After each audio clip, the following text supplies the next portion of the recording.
Good morning friends, welcome back. आज जो हम टॉपिक डिस्कस करने जा रहे हैं वो माइक्रो इकोनॉमिक्स का बहुत बहुत ज्यादा इंटरेस्टिंग टॉपिक होने वाला है। ये टॉपिक है प्रोडक्शन पॉसिबिलिटी कर्व।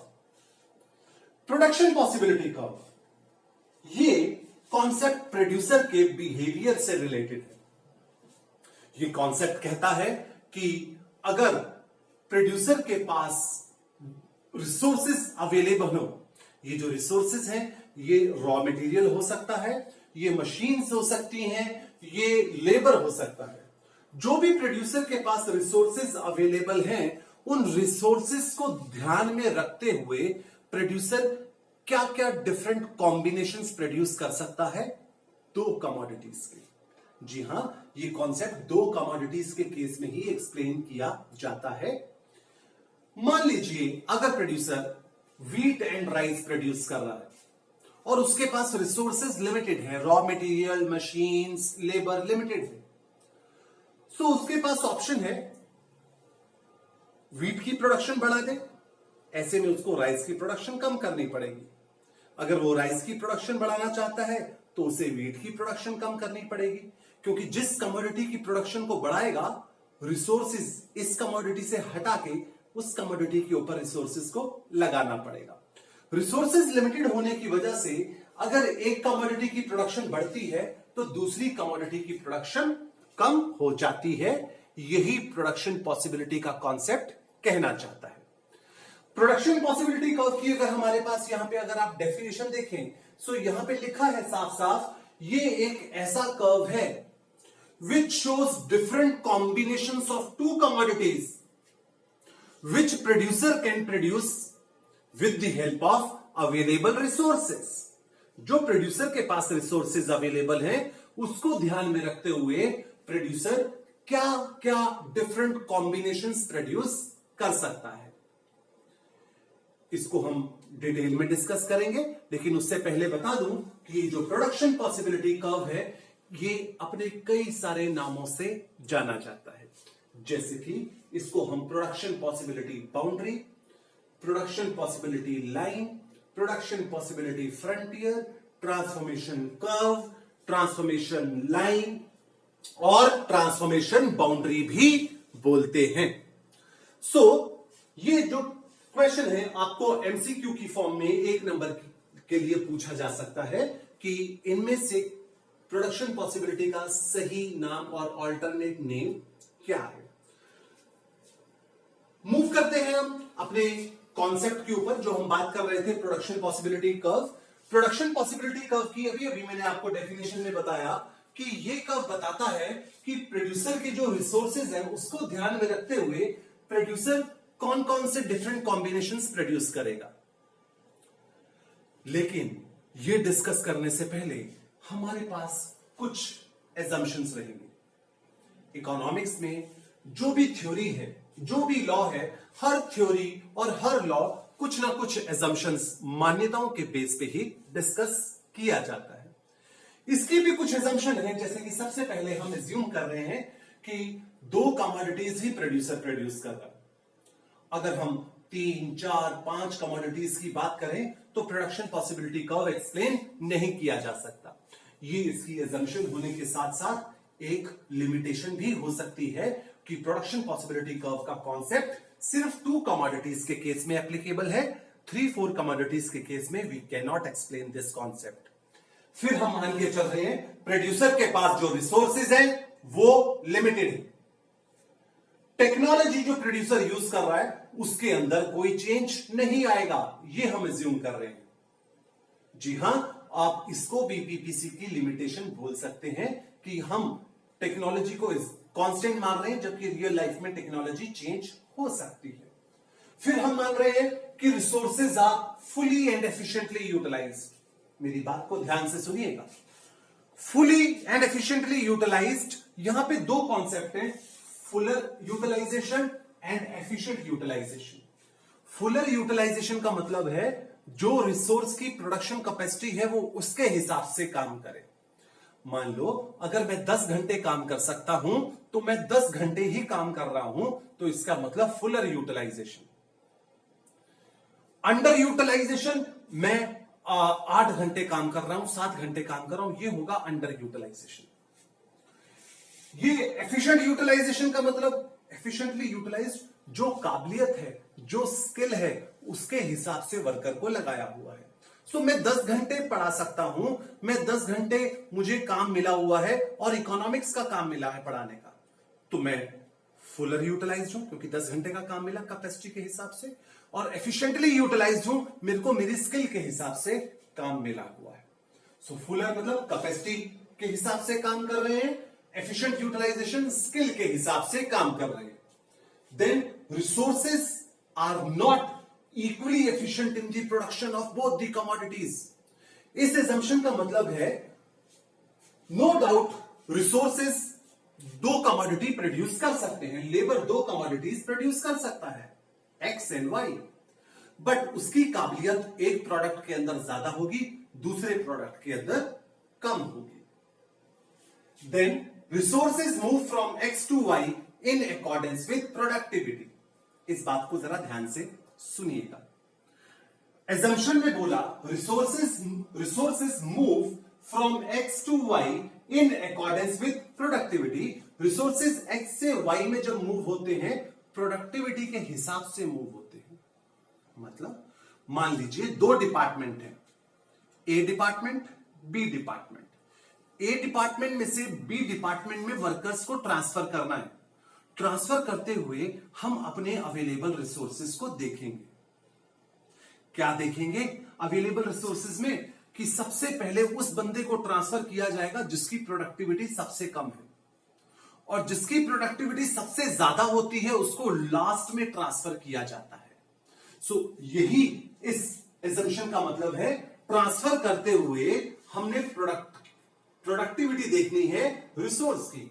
अगर कोई भी ऐसा रिसोर्स जिसकी प्रोडक्टिविटी बहुत कम है, उसको हम पहले ट्रांसफर कर देंगे, और उसके बाद ज्यादा प्रोडक्टिविटी वाला, फिर ज्यादा, और लास्ट में सबसे ज्यादा प्रोडक्टिविटी वाला वर्कर ट्रांसफर किया जाएगा।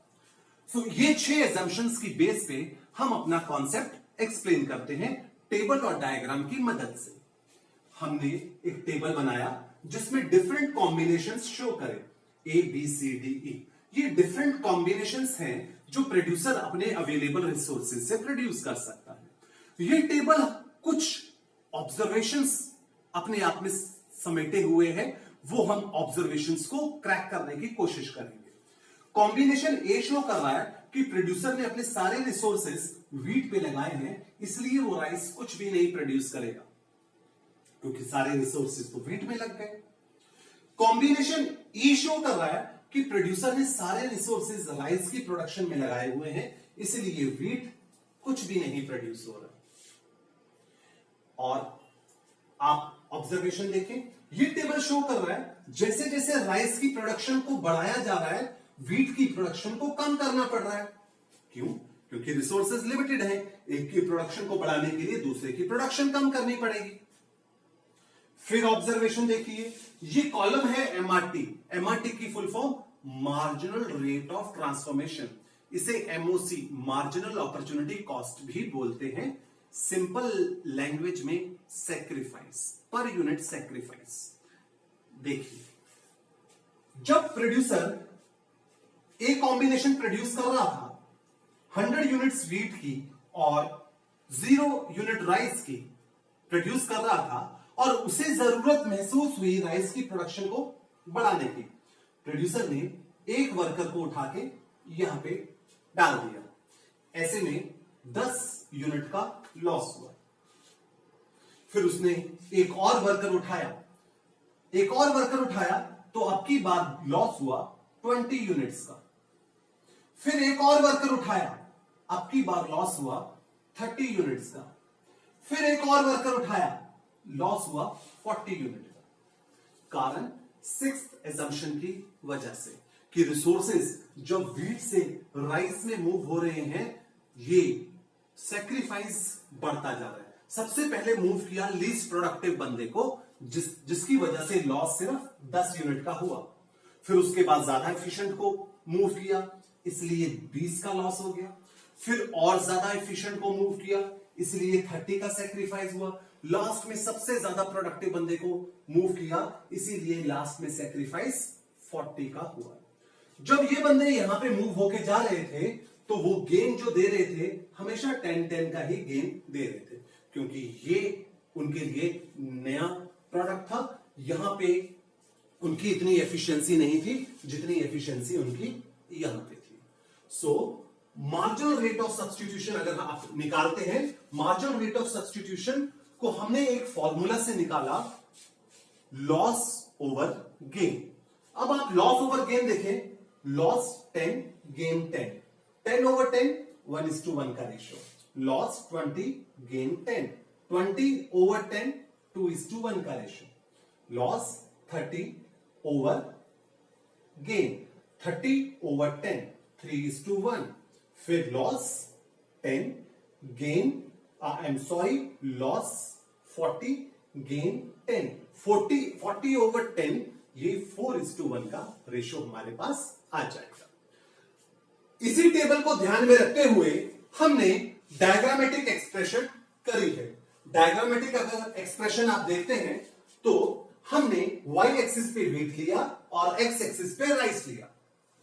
सबसे पहले ए कॉम्बिनेशन शो किया, 100 यूनिट्स वीट की, 0 यूनिट राइस की।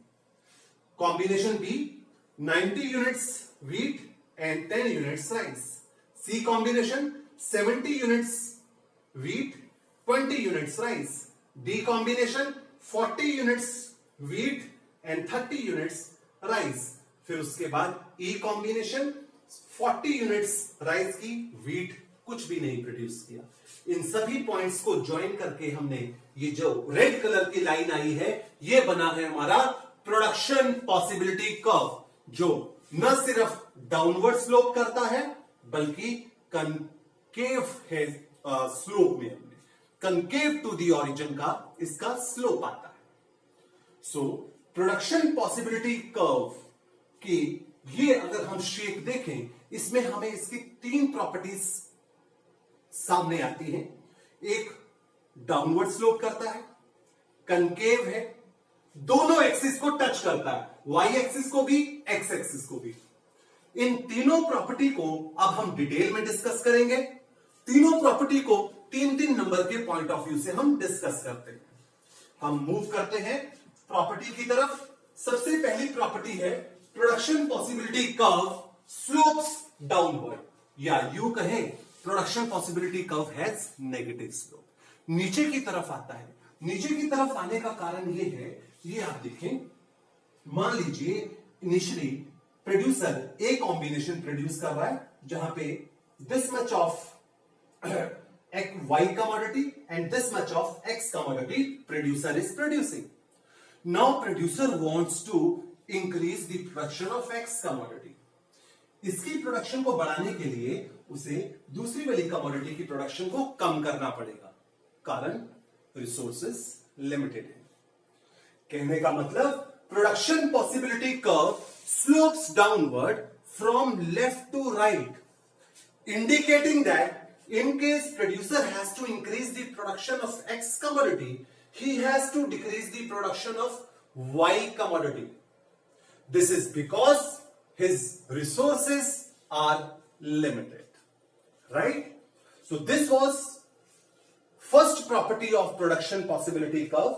Our second property is production possibility curve does not only slope downward, it is concave to the origin as well. इस तरीके का स्लोप होता है उसका, कनकेव टू दी ओरिजिन। इसको थोड़ा डिटेल में बताऊंगा कि कनकेव जो स्लोप है ये एमआरटी के ऊपर डिपेंड करता है। एमआरटी क्योंकि इंक्रीज होता रहता है, ये आप देखें, पहले 10 का सेक्रीफाइस हुआ था, फिर 20 का, फिर 30 का, फिर 40 का, ये सेक्रीफाइस लगातार बढ़ता गया, इसीलिए उसकी शेप इस तरीके की आई। मान लीजिए ये जो मूवमेंट कर रहे हैं ना, हम एक कमोडिटी से दूसरी कमोडिटी में मूव कर रहे हैं, अगर ये एमआरटी इंक्रीज ना करता तो फिर किस तरीके की शेप आती? फिर पॉसिबल केसेस आपके सामने मैं शो कर रहा हूं।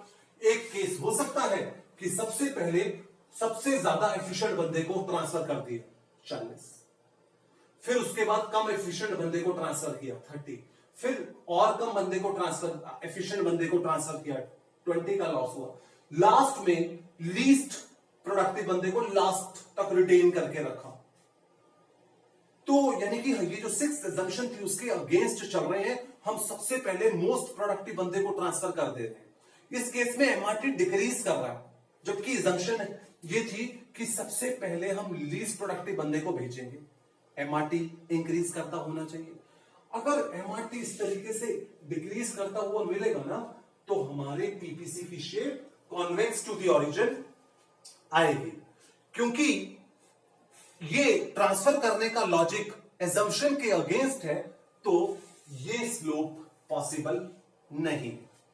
फिर दूसरा एमआरटी और एमओसी का पॉसिबल केस देख लेते हैं। हमने देखा कि हर बार जो सेक्रीफाइस है सेम ही हो रहा है, हर बार सेक्रीफाइस सेम हो रहा है। ऐसे में पीपीसी की स्ट्रेट लाइन आती है। क्या ऐसा पॉसिबल है? हर बार सेक्रीफाइस सेम होने का मतलब तो ये हुआ हर बंदा इक्वली एफिशिएंट है, हर बंदे की प्रोडक्शन कैपेसिटी सेम ही है, जबकि ऐसा नहीं होता। वर्कर होमोजीनियस नहीं होते, हेट्रोजीनियस होते हैं। क्योंकि वर्कर की प्रोडक्टिविटी, हर इंसान की प्रोडक्टिविटी अलग अलग होती है, वर्कर्स हेट्रोजीनियस होते हैं, तो हर बंदे का सेक्रीफाइस सेम सेम आ रहा है, ये चीज भी पॉसिबल नहीं है। क्योंकि ये चीज पॉसिबल नहीं, तो इसकी स्ट्रेट लाइन भी पॉसिबल नहीं है। जो पॉसिबल केस है अभी अभी हमने डिस्कस किया, एमआरटी इंक्रीज करता है, क्योंकि पहले हम लेस एफिशिएंट बंदे को ट्रांसफर करते हैं, फिर उससे ज्यादा एफिशिएंट बंदे को ट्रांसफर करते हैं, लास्ट में सबसे एफिशिएंट बंदा ट्रांसफर किया जाता है, जिसकी वजह से ये आप देखेंगे स्लोप हमारा कनकेव बनेगा। पहले सेक्रीफाइस थोड़ा था, फिर सेक्रीफाइस ज्यादा हुआ, फिर और ज्यादा हुआ, लास्ट में सबसे ज्यादा सेक्रीफाइस हुआ।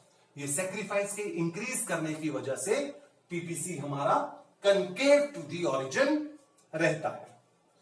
ये थी हमारी second property of production possibility curve. अगर हम अपनी थर्ड प्रॉपर्टी देखेंगे प्रोडक्शन पॉसिबिलिटी कर्व की, ये प्रॉपर्टी कहती है production possibility curve x axis को भी टच कर सकता है, वाई एक्सिस को भी टच कर सकता है।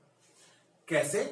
वो वाई एक्सिस को टच कर सकता है अगर प्रोड्यूसर अपने सारे के सारे रिसोर्सेज वाई कमोडिटी की प्रोडक्शन पे लगा दे। एक्स एक्सिस को कब टच करेगा? अगर प्रोड्यूसर अपने सारे के सारे रिसोर्सेज एक्स कमोडिटी की प्रोडक्शन पे लगा दे। ऐसे में वाई कमोडिटी वो बिल्कुल नहीं प्रोड्यूस कर पाएगा। ये हुई हमारी 3 प्रॉपर्टीज। मैं रिपीट कर रहा हूं, सबसे पहली प्रॉपर्टी होगी पीपीसी डाउनवर्ड स्लोप करता है। डाउनवर्ड स्लोप करने का कारण, एक कमोडिटी की प्रोडक्शन को बढ़ाने के लिए दूसरी कमोडिटी की प्रोडक्शन रिड्यूस करनी पड़ेगी। वजह रिसोर्सेज प्रोड्यूसर के लिमिटेड हैं। सेकंड प्रॉपर्टी, प्रोडक्शन पॉसिबिलिटी को कनकेव शेप एज्यूम करता है। कनकेव का कारण एमआरटी इंक्रीज होता है, मार्जिनल रेट ऑफ ट्रांसफॉर्मेशन या एमओसी इंक्रीज होता है। पहले सेक्रीफाइस थोड़ा होता है, फिर ज्यादा, फिर और ज्यादा होता जाता है सेक्रीफाइस। कारण पहले लीस्ट एफिशिएंट को मूव करते हैं, लास्ट में सबसे एफिशिएंट पर्सन को मूव किया जाता है। फिर थर्ड प्रॉपर्टी, ये वाई एक्सिस को भी टच कर सकता है, एक्स एक्सिस को भी। वाई एक्सिस को टच करने का कारण कि प्रोड्यूसर के सारे रिसोर्सेज वाई पे लगे हैं, ऐसे में एक्स बिल्कुल नहीं प्रोड्यूस होगा। वाई एक्सिस को टच करने का कारण प्रोड्यूसर के सारे रिसोर्सेज वाई एक्स की प्रोडक्शन में लगे हैं, ऐसे में जो वाई कमोडिटी है वो बिल्कुल प्रोड्यूस नहीं होगी। राइट? इसी के साथ हम अपने नेक्स्ट टॉपिक के ऊपर मूव करते हैं। ये है अटेनेबल एंड अनअटेनेबल कॉम्बिनेशन। बहुत ही आसान सा टॉपिक है हमारा, अटेनेबल एंड अनअटेनेबल कॉम्बिनेशन। जैसा कि नेम सजेस्ट करता है, अटेनेबल कॉम्बिनेशंस वो कॉम्बिनेशंस हैं जो प्रोड्यूसर अपने अवेलेबल रिसोर्सेज की मदद से प्रोड्यूस कर सकता है। उसकी प्रोडक्शन कैपेसिटी है वो कॉम्बिनेशंस को प्रोड्यूस करने की। से फॉर एग्जांपल, अगर मैं कहूं कि मैं दिन में जैसा कि बताया 10 घंटे पढ़ा सकता हूं, मैक्सिमम 10 घंटे पढ़ा सकता हूं।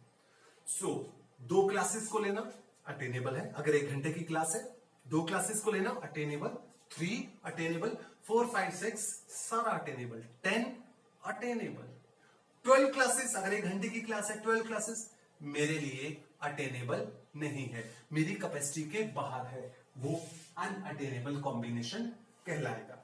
अटेनेबल कॉम्बिनेशन वो कॉम्बिनेशंस हैं कमोडिटीज के जो प्रोड्यूसर अपनी काबिलियत, अपने अवेलेबल रिसोर्सेज को ध्यान में रखते हुए प्रोड्यूस कर सकता है।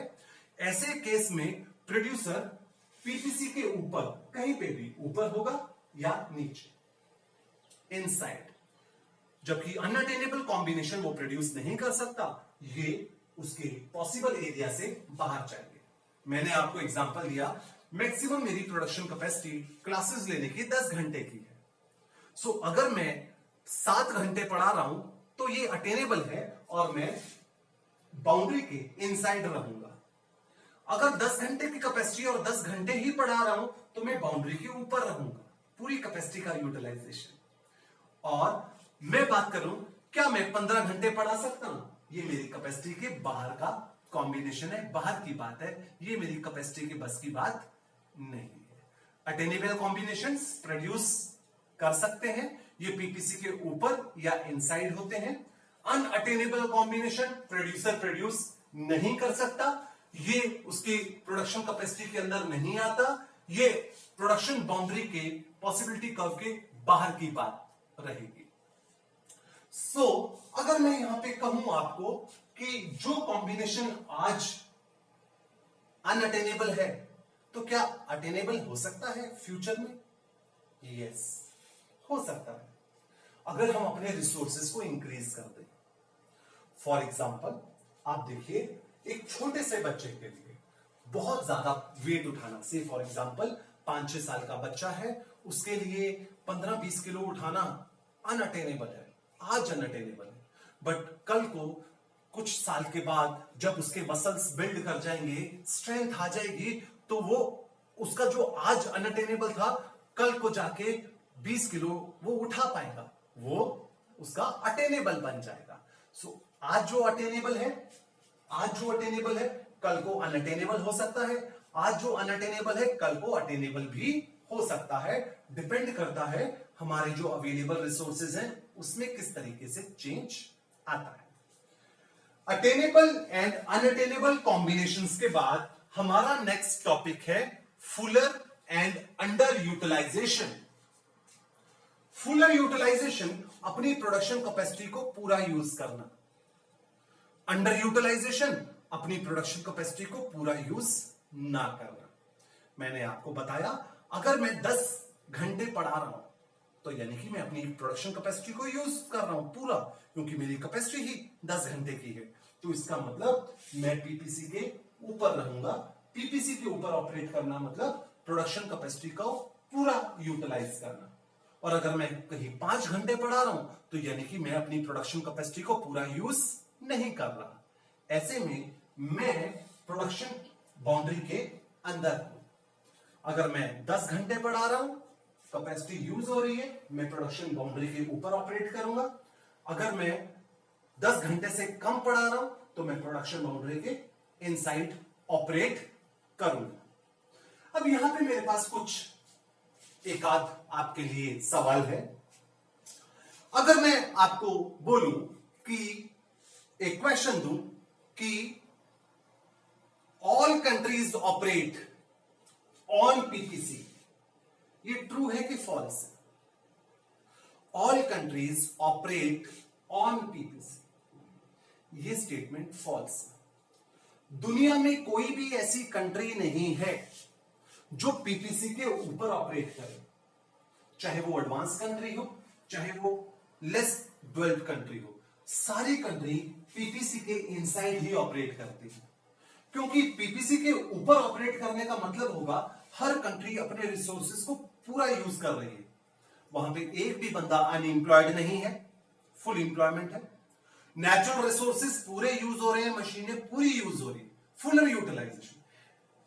As a matter of fact हमें एक भी ऐसी कंट्री देखने को नहीं मिलती जहां पे 100% यूटिलाइजेशन हो रहा हो रिसोर्सेज का, क्योंकि ऐसी कोई भी कंट्री नहीं है। तो ये कहना गलत होगा कि सब कंट्री पीपीसी के ऊपर ऑपरेट करती है। हर कंट्री पीपीसी के इनसाइड ही ऑपरेट करती है, क्योंकि हर कंट्री में अनएम्प्लॉयमेंट है, हर कंट्री के नेचुरल रिसोर्सेज फुली यूटिलाइज नहीं हो रहे। हाँ, ये जरूर है कि जो एडवांस कंट्रीज हैं वो पीपीसी के थोड़ा सा पास होंगी और लेस डेवलप्ड कंट्री पीपीसी से दूर होंगी। जिन कंट्री में यूटिलाइजेशन ज्यादा हो रहा है वो पीपीसी के पास आ जाएंगी, जिन कंट्रीज में यूटिलाइजेशन बहुत कम है वो पीपीसी के परे होंगी। क्लियर है ये कॉन्सेप्ट आपको? दोस्तों, हमने जो अभी कॉन्सेप्ट डिस्कस किया, प्रोडक्शन पॉसिबिलिटी का मीनिंग, प्रोडक्शन पॉसिबिलिटी की properties, attainable combination, unattainable combination, fuller utilisation and under utilisation. इन कॉन्सेप्ट्स के बाद आगे हम मूव करेंगे जो हमारा बहुत ही आसान और बेसिक सा टॉपिक है, change in production possibility curve, जिसे हम shift in production possibility curve भी बोलते हैं। Shift in PPC, shift in PPC का मतलब है प्रोडक्शन कैपेसिटी में चेंज आना। किसी भी कंट्री की प्रोडक्शन कैपेसिटी में चेंज आना। अब प्रोडक्शन कैपेसिटी में चेंज आए, वो प्रोडक्शन कैपेसिटी बढ़ भी सकती है, कम भी हो सकती है। प्रोडक्शन कैपेसिटी में चेंज कैसे आएगा? दो कारणों से। या तो कंट्री के रिसोर्सेज चेंज हो जाए, लेबर बढ़ जाए, कम हो जाए, या फिर टेक्नोलॉजी में चेंज आ जाए, टेक्नोलॉजी एडवांस हो जाए, या फिर बैकवर्ड टेक्नोलॉजी पे शिफ्ट हो जाए। सो हम देखते हैं जब रिसोर्सेज चेंज होंगे। अब जब कंट्री के रिसोर्सेज चेंज होते हैं तो रिसोर्सेज इंक्रीज भी हो सकते हैं, डिक्रीज भी हो सकते हैं। जब रिसोर्सेज इंक्रीज हो रहे हैं तो कंट्री की प्रोडक्शन कैपेसिटी बढ़ती है। रिसोर्सेज इंक्रीज हो कैसे रहे हैं? पॉपुलेशन के इंक्रीज होने से रिसोर्सेज इंक्रीज हो सकते हैं। स्टॉक ऑफ मशीनरी, अगर किसी भी कंट्री का स्टॉक ऑफ मशीनरी इंक्रीज हो जाए तब भी प्रोडक्शन कैपेसिटी इंक्रीज होती है। देन स्किल्ड वर्कर, एजुकेशन बढ़ जाए, ट्रेनिंग दी जाए लोगों को, ऐसे में भी प्रोडक्शन कैपेसिटी इंक्रीज होती है। हेल्थ फैसिलिटीज इंप्रूव हो जाए, लोग बीमार रहेंगे तो प्रोडक्शन कैपेसिटी गिरेगी, लोग पहले से हेल्दी हो जाएंगे तो प्रोडक्शन कैपेसिटी बढ़ जाती है। साथ ही अगर कंट्री का ज्योग्राफिकल एरिया एक्सपैंड हो जाता है तब भी प्रोडक्शन कैपेसिटी बढ़ जाती है। अगर हम डायग्रामेटिक फॉर्म में देखें तो ये पीसी हमारा ओरिजिनल प्रोडक्शन पॉसिबिलिटी कर्व है। जब रिसोर्सेज बढ़ जाते हैं, प्रोडक्शन कैपेसिटी बढ़ जाती है, तो PPC upward and rightward shift कर जाता है। इसका मतलब है पहले के कंपैरेटिवली कंट्री राइस या एक्स कमोडिटी भी ज्यादा प्रोड्यूस कर सकती है, वाई कमोडिटी भी ज्यादा प्रोड्यूस कर सकती है, क्योंकि इसकी प्रोडक्शन कैपेसिटी बढ़ गई है, इसके रिसोर्सेज बढ़ गए हैं। क्यों बढ़े? पॉपुलेशन में चेंज आने से, वर्कर की स्किल इंप्रूव होने से, वर्कर की हेल्थ इंप्रूव होने से, प्रोडक्शन एरिया बढ़ने से, स्टॉक ऑफ मशीनरी बढ़ने से प्रोडक्शन कैपेसिटी बढ़ गई है। इसको अगर रिवर्स कर दें तो रिसोर्सेज इंक्रीज हुए हैं तो किसी कंट्री के रिसोर्सेज डिक्रीज भी हो सकते हैं। जब किसी कंट्री के रिसोर्सेज डिक्रीज होंगे तो उस कंट्री की प्रोडक्शन कैपेसिटी गिर जाएगी। रिसोर्सेज डिक्रीज क्यों हुए? नेचुरल क्लाइमेटीज की वजह से पॉपुलेशन कम हो गई है, मशीनरी डेप्रिशिएट कर गई है, स्टॉक ऑफ मशीनरी कम हो गया, ज्योग्राफिकल एरिया पहले एक्सपैंड हुआ था, कॉन्ट्रैक्ट हो गया। इस वजह से कंट्री की प्रोडक्शन कैपेसिटी जो पहले ज्यादा थी अब प्रोडक्शन कैपेसिटी कम हो गई।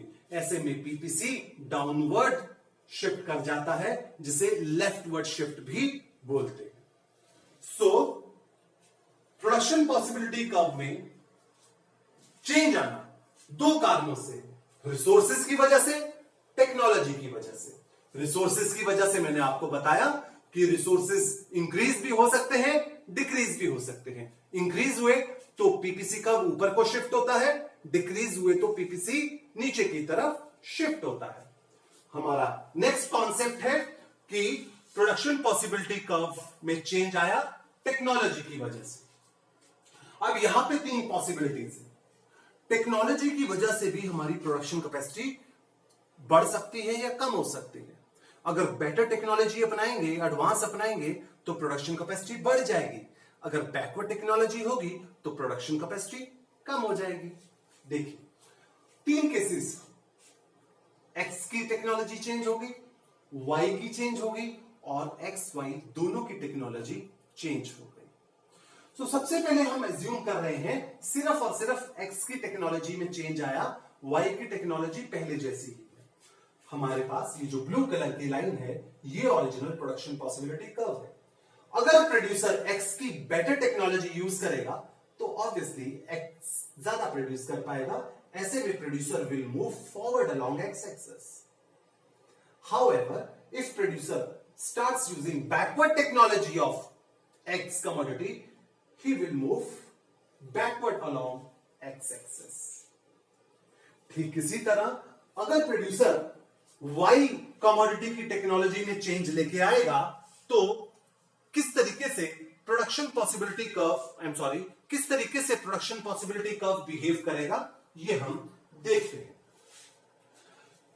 ब्लू लाइन हमारा ओरिजिनल प्रोडक्शन पॉसिबिलिटी कर्व है। अगर वाई कमोडिटी की एडवांस टेक्नोलॉजी यूज करी तो प्रोड्यूसर जो है moves up along Y axis, वो पहले से ज्यादा वाई प्रोड्यूस कर रहा है। अगर प्रोड्यूसर बैकवर्ड टेक्नोलॉजी यूज करता है वाई कमोडिटी की, he moves down along Y axis, indicating less production of Y commodity. Third case, दोनों कमोडिटी की टेक्नोलॉजी में चेंज आता है। हमारा ओरिजिनल प्रोडक्शन पॉसिबिलिटी कर्व जो कि ब्लू लाइन से शो कर रहे हैं, दोनों कमोडिटी की एडवांस टेक्नोलॉजी यूज हुई तो he will be in position to produce more of both the commodities. Production possibility curve ऊपर की तरफ शिफ्ट हो जाता है। जबकि दोनों कमोडिटी की बैकवर्ड टेक्नोलॉजी यूज होती है, he moves to lower production possibility curve, indicating lower production of both the commodities. Clear है दोस्तों? ये जो मैंने अभी आपको बताया, इससे रिलेटेड हमारे पास कुछ क्वेश्चन, वैल्यू बेस्ड क्वेश्चन पूछे जा सकते हैं। ये वैल्यू बेस्ड क्वेश्चन कैसे हो सकते हैं, अभी आपको मैं अपनी नेक्स्ट वीडियो के अंदर बताऊंगा। अगर ये कॉन्सेप्ट आपको समझ आया तो आप इस वीडियो को लाइक जरूर कीजिएगा और चैनल को सब्सक्राइब जरूर